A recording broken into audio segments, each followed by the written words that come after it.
చూడండి మొత్తం ఏకమైపోయినాయి. వంతెన కింద నుంచి ఎలా వస్తున్నాయి ఇక చూడండి, అటు ఇటు మొత్తం మునిగిపోయి ఎంత ఇగో చూడండి, ఇల్లులు కూడా మునిగిపోయి ఎంత భయంకరంగా తయారైందో. ఇగో చూడండి, అవతల కాలం యువతల కాలం కలిసిపోయింది. ఇగో చూడండి, ఇది రైలు పట్టాలి. చూడండి, రైలు పట్టాలి, వంతెన అన్నమాట. పైన పట్టాలంటే కింద వంతెన. చూడండి ఎలాగొస్తుంది, ఇంత భయంకరంగా తయారైపోయిందండి. చూడండి, అసలు అమ్మో ఎప్పుడూ చూడలేదండి అంత భయంకరంగా. ఇల్లులన్నీ మునిగిపోయి ఇల్లు కోలుకోవాలంటే చాలా టైం పట్టిద్దండి. మరి ఎంత భయంకరమైపోయింది.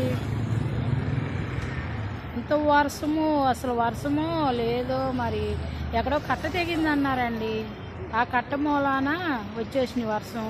కాకపోతే వర్షం నీళ్ళు అయితే ఇన్ని రావు, ఎక్కడో కట్ట తెగిందంట, దాని మూలాన ఇంత వర్షం వచ్చేసింది.